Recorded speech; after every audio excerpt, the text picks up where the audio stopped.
এখন ওরা যেহেতু তিন ভাই আইসে এক জায়গা হয়েছে, আপনি একটা সুস্থ বিচার করে দেন যেন ভাইয়ে ভাইয়ে তাদের কোনো দ্বন্দ্ব না হয়। ঠিক আছে, যেভাবে ভালো হয় তারা মাকে যেভাবে ভালো মতো থাকতে পারে সবাই এভাবে আপনি একটা সুস্থ সমাধান করে আচ্ছা আমি বুঝছি, জামাল খান আমি বুঝছি।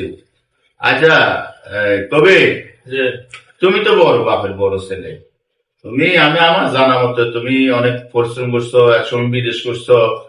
আলমগীরও তো তুমি বিদেশ নিয়েছিলে একসময়, তারপরে আলমগীরও দেশে চলে এসে, তুমি দেশে চলে এসেছো, ছোট ভাইরাও লেখাপড়া করাইতেছো। এখন হঠাৎ তোমার বাপের আল্লাহ লয়ে গেছে, তোমাকে যা সহায় সম্পদ যা আছে সবই তো তোমার বাপের। এখন বাপের দিয়ে থাকা অবস্থায় তোমারে তো যথেষ্ট ভাবে চেষ্টা করছে তোমারে প্রতিষ্ঠিত করার জন্য। এখন তোমাদের সমস্যা কি? তোমার মারে নিয়ে কি সমস্যা? খালি শুনি তোমরা মারে নিয়ে খুব বেদল করো, তোমার বউ মান লোক খারাপ ব্যবহার করে, এটার বউ মান লোক খারাপ করে। আমাদের মাঝখান দিয়ে একদিন মনোয়ারে ঢাকা থেকে ফোন দিয়ে বলতেছে, মেম্বার সাহেব আমি ছোট মানুষ, কথা বলতে চাই না, আমার বড় ভাই আর মেজু ভাই আমারও তো কষ্ট করে লেখাপড়া করাইতেছে। এখন আমার বাপ মরে যাওয়াতে আমার মারে নিয়ে আমার ভাবিরা বিভিন্ন কথাবার্তা শুরু করছে। আমার বাইরে হয়তো সহ্য করতে না পাইরা এখন বাইরে বাইরের ভিতরে একটা দ্বন্দ্ব সৃষ্টি হয়ে যেতে সামনে, এটা দেখছেন।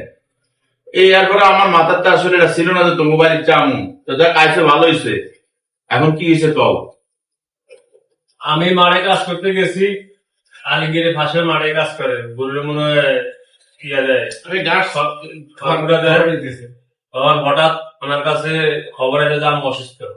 তখন আমি আলিগিরে বললাম যে আলিগির আমি তো কাজ করতে আছি, আমি সকালবেলা আসি, আমি তো 3টা-4টা বাজে গেছে, তুই একটু আমার মেয়ে ডাক্তারের কাছে রইলিস।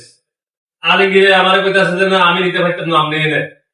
এখন আপনি বলেন আমি এটা বড়, এটা যদি আমার এই অর্ডার দেয় তখন আমি আর কি করবো? তখন আমি কিছু তো ঠিক আছে, মা যদি আমার একলা তো আমি একলাই সবকিছু করবো। মা যদি 3জনের চলো বই মেম্বার সাহেবের সব বই কি হয়েছে আমরা শুনি, এরপরে দরকার হয় না তুই মারা 10 দিন খাওয়াবি, আমি খাওয়াবো। ছোট মেয়ে তো বিয়ে শাদী করে না, ছোট মেয়ের লোক তো কথাবার্তা করতে হবে, তো ছোট মেয়ের আমরা ডাকাতে ফোন দিয়ে আনাছি। এখন আমার কথা হচ্ছে আমরা সুবিধা চাই, আমরা চাই না যে মারামারি কাটাকাটি, আমাদের মাধ্যমে আমরা বিচার করে দেন, যেমনি ভালো হবে এমনি করেন, আমরা এমনি মানি যাবো। এর জন্য তোমার কথা। এর জন্য আমার কথা। আর পঞ্চায়েত তোমার কি অবস্থা?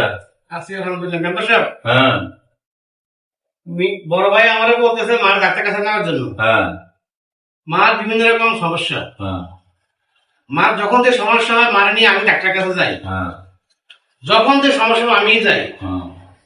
এখন আমি তো সবসময় যাই। টাকা পয়সা দেয় কে? টাকা পয়সা যদি আমার 5 টাকা দেয়, ওনারা 2 টাকা দেয়, 1 টাকা দেয়। আচ্ছা কিন্তু ডাক্তার কাছে দিলে তো টাকা তো আর বাইন্ডিং করা যায় না, দেখা তো টাকা খরচ হবে। আচ্ছা যখন খরচ করে আসি তখন বোঝা যায় যে উনি যায় 5,000 দেয়, আমার 1,000 2,000, হ্যাঁ। বাকি টাকা তো যেভাবে হোক আমি চালাতেছি। তোমার অবস্থা একটু ভালো, এলে তুমি দিতে পারো, সমস্যা নাই। এখন আমি কি মায়ের একা সন্তান? উনি সন্তান কি আর কেউ নাই? আমিও তো সবসময় মারে নিয়ে নেওয়া আনা করি। এবার বড় ভাই একটু যাক, উনি গেলে তো উনিটা বুঝবে যে না মার কি সমস্যা, কত টাকা দেয়, আমরা কত টাকা বাইরে মার পিছিয়ে কষ্ট হইতেছে। ঠিক আছে, এখন আসলে এভাবে আর মাথা দিতে পারতেছি না। আর তাছাড়া